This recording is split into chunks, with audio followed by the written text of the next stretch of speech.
क्यों महिला ने ऐसा कदम उठाया। राजधानी भोपाल से अगली खबर है। अर्चना तिवारी लापता मामले से जुड़ा एक बड़ा अपडेट। पुलिस खंगालेगी अर्चना का 1 साल पुराना फोन रिकॉर्ड। जीआरपी की टीम अर्चना के दोस्तों से पूछताछ कर रही है। जबलपुर और भोपाल में पूछताछ कर रही है पुलिस। जहर खुरानी या अन्य अनहोनी की संभावना पर भी तलाश चल रही है। पुलिस ने अभी तक नदी, नाले, खेत, ट्रैक के किनारे भी सर्चिंग कर ली है, लेकिन अर्चना तिवारी के बारे में कोई इंफॉर्मेशन अभी तक नहीं मिल पाई है। 12 दिन बीत जाने के बाद भी पुलिस के हाथ खाली। अर्चना तिवारी कहां है, किसी को नहीं पता।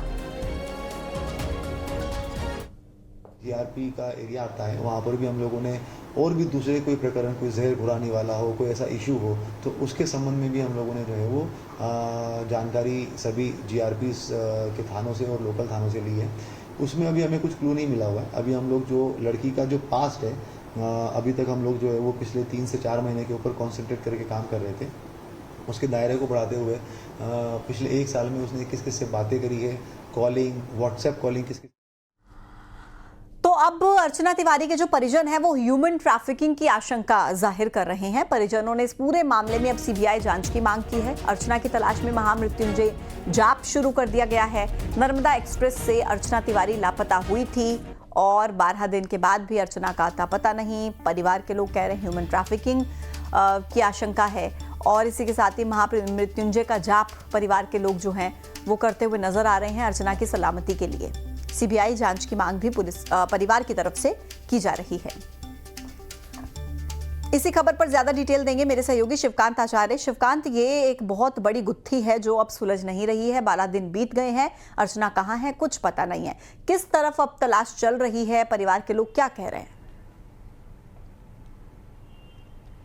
जी हाँ, बिल्कुल। आज 12वां दिन है अर्चना तिवारी का और अभी तक कुछ सुराग नहीं लगा है। इसी दौरान अब पुलिस ने भी अपना जांच का दायरा बढ़ा दिया है और अब वो अर्चना तिवारी के पिछले 1 साल तक के फ़ोन रिकॉर्ड्स, यहाँ तक कि व्हाट्सएप कॉलिंग का तक रिकॉर्ड जो है उसका जांच करेगी, उसकी खोजबीन करेगी और उसमें क्लू ढूंढने की कोशिश करेगी। इसके साथ ही जो उसकी रूममेट रही हैं, चाहे वो इंदौर की रूममेट रही हो चाहे जबलपुर की रूममेट रही, उनसे भी क्रॉस वेरिफिकेशन किया जाएगा, क्रॉस क्वेश्चन किए जाएंगे।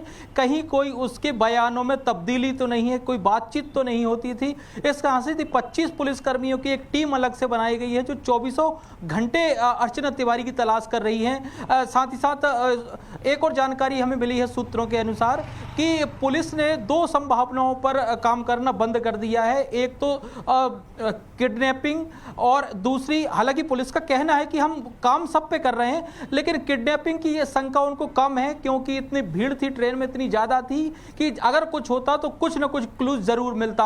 दूसरा, दुर्घटना की भी संभावना कम है क्योंकि 12 दिन में लगभग पूरे ट्रैक खोज चुकी है पुलिस, चाहे जीआरपी हो या किसी थाने की पुलिस हो, तो दुर्घटना की आशंका भी ना के बराबर है। अब 2 चीजों पे है जो परिजन ने आशंका जताई है, ह्यूमन ट्रैफिकिंग की, और दूसरा, क्या अर्चना किसी के साथ तो नहीं गई है, अपनी मर्जी से तो नहीं गई है, क्योंकि जो है फोन रिकॉर्ड्स में कुछ जानकारी अभी तक नहीं मिली। पिछले कुछ दिन के उन्होंने सर्च की, उसमें जानकारी नहीं, इसलिए उन्होंने जांच का दायरा बढ़ा दिया। वो 1 साल पे पहुंच गए हैं कि 1 साल में उसका बिहेव क्या रहा, किन लोगों से मिलना जुलना हुआ, घर कितनी बार आना जाना हुआ, ये भी बहुत कुछ डिपेंड करता है। कुल मिलाकर अगर घर में कम आना जाना तो